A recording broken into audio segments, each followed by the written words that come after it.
ಅಂತ ನೀವು ಕಟ್ಟಿ ಮೇಲೆ ಮಾತಾಡ್ತೀರಿ ಕಾಲು ಕೆಟ್ಟಿಲ್ಲಪ್ಪ ನಿಮ್ಮ ತಲೆ ಕೆಟ್ಟೈತೆ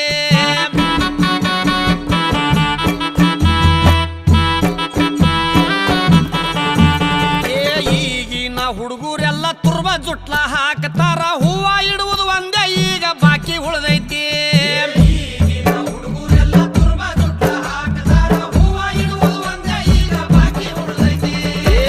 ಕೊಟ್ಟ ಬಳಿ ಇಲ್ಲ ಹಣಿ ಮೇಲೆ ಕುಂಕುಮಿಲ್ಲ ಹರ್ಕ ಪರ್ಕ ಪ್ಯಾಂಟ್ ಹಾಕು ಫ್ಯಾಷನ್ ಬಂದೈತೆ